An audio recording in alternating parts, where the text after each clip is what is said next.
আজকে আমি করে দেখাবো আলু ঘাটির একটা রেসিপি। সেটা হচ্ছে ডিম দিয়ে।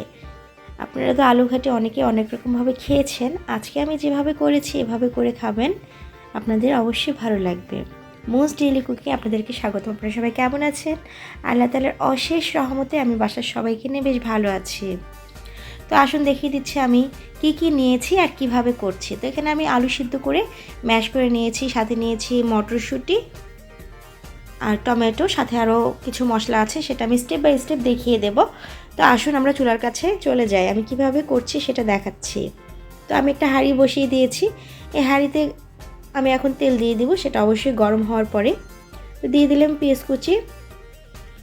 পেঁয়াজ কুচিটা আমি হালকা করে ভেজে নেব। ভেজে নেওয়ার পরে আমি এটার উপরে মশলা দিয়ে দিব। তা আমি বলছি প্রতিদিনের মতো একই কথা, যারা আমাকে সাপোর্ট করে এ পর্যন্ত এনেছেন তাদেরকে অসংখ্য অসংখ্য ধন্যবাদ।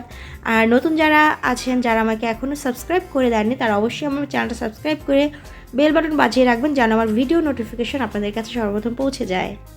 তো আমি দিয়ে দিয়েছি 1 চামচের মতো আদা রসুন বাটা, সাথে দিয়েছি পানি। এটা দিয়ে আমি এখন এটা কষিয়ে নেব। কষিয়ে নেওয়ার পরে আমি এখন মশলাগুলি দিয়ে দেব। এখানে আমি 2 চামচ হলুদ গুঁড়ো দিয়েছি, 1.5 চামচের মতো মরিচ গুঁড়ো দেব, আর 1 চামচ জিরা গুঁড়ো দেবো, আর স্বাদ মতো লবণ দিয়ে এটা আমি এখন কষিয়ে নেব। অবশ্যই আপনারা এই নতুন আলু থাকতে থাকতে এই আলু ঘাটি রেসিপিটা করে খাবেন, আপনাদের ভালো লাগবে। এখন আমি দিয়ে দিলে মটরশুঁটি আর কেটে রাখা কাঁচামরিচ ফাড়ি। তো এগুলি দিয়ে আমি এখন একটু কষিয়ে নেব। দিয়ে দিলাম টমেটো কুচি। সুন্দর করে আমার এটা এখন কষিয়ে নিতে হবে। কষিয়ে নেওয়ার পরে দিয়ে দিলাম পানি। পানিটা দেওয়ার পরে আমি এখন এটা সিদ্ধ হওয়ার জন্য ঢেকে রেখে দেব। অবশ্যই আপনারা এই রেসিপিটা করে খাবেন আলু ঘাটির, আপনাদের ভালো লাগবে। এটার টেস্ট মাছ মাংসকেও হার মানিয়ে দেবে। আমি দিয়ে দিলাম একটা তেজপাতা, সেটা ফাড়ি করে। এখন দিয়ে দেব সিদ্ধ করে রাখা, সেটা আমি ম্যাশ করে নিয়েছি, এই আলুটা এখন দিয়ে দেব। এটা দিয়ে এখন আমি একটু কষিয়ে নেব। আপনারা প্রসেসটা দেখেন আমি কিভাবে করছি। এভাবে যদি আপনারা আলু ঘাটিটা করে খান, আপনাদের ভালো লাগবে, অবশ্যই ভালো লাগবে। এটা রুটি পরোটার সাথেও খাওয়া যায়, আবার ভাতের সাথেও মন্দ লাগে না। তো প্রথম থেকে আপনারা দেখবেন, স্কিপ করে দেখবেন না।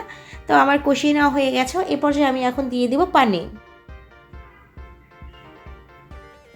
পানিটা দিয়ে আমি এখন নেড়ে চেড়ে নিচ্ছি।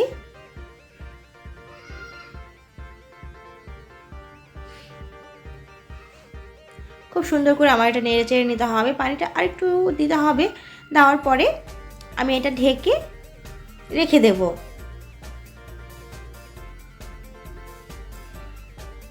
তো অবশ্যই আমার রেসিপিটা কেমন লাগলো আপনারা কমেন্টস করে জানাবেন। আমি এদিকে ডিমটা ভেজে নিচ্ছি।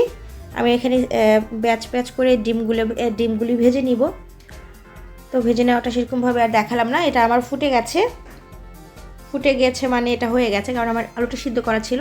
আর মটরশুঁটিটা খুবই কচি, এজন্য এটা সিদ্ধ হতে বেশি সময় লাগেনি।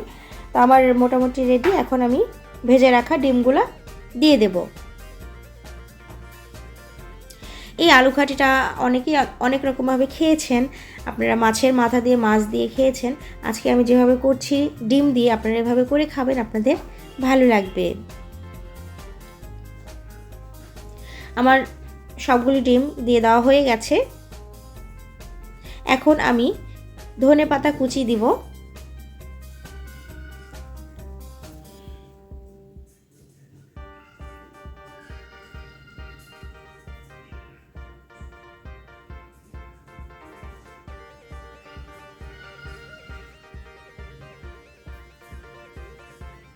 ধনেপাতা কুচিটা দেওয়ার পরে আমার একটু ঢেকে এটাকে আরেকটু হয়ে নিতে হবে। এটার যেমন কালারটা দেখেছেন কি সুন্দর, মাংসর মতোই হয়েছে। এটা খেতে কিন্তু মাংসর মতোই লাগে। বাচ্চারাও এটা খুব পছন্দ করে, বড়দের তো ভালোই লাগে।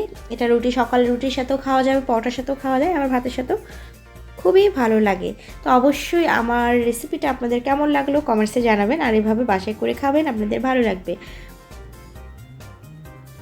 তো সবাই ভালো থাকবেন, এ পর্যন্ত বিদায় নিচ্ছি। আল্লাহ হাফিজ।